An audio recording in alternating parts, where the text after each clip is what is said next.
ہمارے شیخ بتاتے ہیں, شیخ توفیق چودھری جی ذریعہ ہوئے تھے, کہتے ہیں مجھے میں نے تہجد کی ہیبٹ ڈیولپ کرنی تھی اور مجھ سے ہو نہیں پا رہی. کہتے ہیں میں نے پتہ کیا کیا, کہتے ہیں پریکٹیکل اسٹیپس. کہتے ہیں I purchased very expensive and very comfortable جائے نماز. کہتے ہیں جس پہ کھڑا ہونے کا بھی مزہ آتا تھا, وہ فومی اور ہوتی, ٹھیک ہے. پھر میں نے جس روم میں پڑھنی تھی اس کو ڈیکوریٹ کیا ود سم لیمپس, لائٹس, بخور, اور اس کو میں نے وارم رکھا. کہ اب دیکھو فار ایگزامپل سردیاں ہیں, تہجد کی نماز کے لیے اٹھنا ہے, اگر آپ کا کمرہ بہت ٹھنڈا یخ ہے, ٹھیک ہے, تو پرابلی آپ کے لیے تھوڑا سا مشکل ہو جائے. تو میں بیسکلی بات کر رہا ہوں اس کو مزید کمفرٹیبل. اور صحابہ نے تو مدینہ کی ٹھنڈ میں بھی وہ پڑھا, وہ ایک اور پیشن کا لیول تھا. But you facilitate yourself in a way, اسے بولتے ہیں making it attractive. Yes exactly. تو اس پہ آپ انویسٹ کریں پیسہ. اب فار ایگزامپل میرے ایک جاننے والے ہیں, ہی spends a lot on his جو ہے نا جاگرز, ٹراؤزرز, سائیکل, بیڈمنٹن کا گیئر, اسکواش کا گیئر اور سب کچھ. کیوں؟ کیونکہ جب وہ انویسٹ کرتے ہیں نا تو پھر وہ اس کی ویلیو بڑھتی ہے. دین ہی از ایکسائٹیڈ ٹو پلے بیڈمنٹن, پھر وہ یوز کرنے کوئی استعمال میں لے کے آتے ہیں. اور پھر اس میں ریوارڈ بھی رکھیں. جیسے فار ایگزامپل میں آپ کو پرسنل ایگزامپل دیتا ہوں, میرا جو جم جانے کا جو موٹیویشن ہوتی تھی نا, وہ اس کے بعد کا ریوارڈ ہوتا تھا جو اسٹیم اور سونا میں مجھے ملتا تھا, ٹھیک ہے. So whenever I used to think of going to gym, I used to think of the reward کہ اسٹیم اور سونا میں میں ریلیکس بھی کروں گا. سو وہ جم جانا میرے لیے بڑا آسان بن گیا. مزے کی بات ہے کہ ایون ایک دو کتابوں میں بھی یہ لکھا ہے اور اسلامکلی بھی نا, کہتے ہیں اٹس ناٹ کہ آپ نے نا میں نے یہ ہیبٹس ڈیولپ کرنی ہے, you need to know why. And it's آپ نے لائف اسٹائل بات, اٹس اے چوائس کہ یار میری آئیڈینٹی ہوگی, میں یہ بننا چاہتا ہوں, میں یہ ایسا انسان بنا. جو ہم یہ صحابہ کی سٹوریز پڑھتے ہیں یا ہم سلف صالحین کے پڑھتے ہیں, ہم انسپائر ہوتے ہیں کہ ہم نے ایسا بننا ہے, ٹھیک ہے.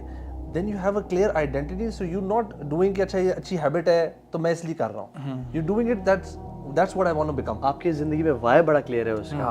اب پریکٹیکل ایگزامپل لے لیں. فار ایگزامپل اگر دو آپ کے پاس لڑکے آتے ہیں نا الگ ٹائمس پہ, ایک لڑکے کو آپ بتاتے ہیں کہ یار تم کس طرح سے اٹھو, تم نے کس طرح سے وضو کرنا ہے, کس طرح سے تم فیزیبل اپنے لیے بناؤ مسجد پہنچنا اور سارا, ایک یہ شخص ہے. اور ایک یہ شخص ہے اس کو میں کہہ دوں کہ آپ کو پتہ ہے فجر کی 2 سنتیں پڑھنے کا ریوارڈ کتنا ہے. جو شخص پیدل مسجد جاتا ہے اس کو یعنی حدیث میں آتا ہے ریوارڈ پتہ چل جاتا ہے, وہ اپنے گھٹنوں کے بل چل کے جائے, فرشتے درود و سلام بھیجتے ہیں. اللہ کی من صلی الصبح فهو فی ذمۃ اللہ, جس نے صبح کی نماز پڑھی وہ اللہ کی ضمانت میں ہے, پروٹیکشن میں ہے. تو اب یہ 2 بندے ہیں, ایک کو میں نے وائی کلیئر کر دیا اور ایک کو میں نے پریکٹیکل اسٹیپس بتا دیے.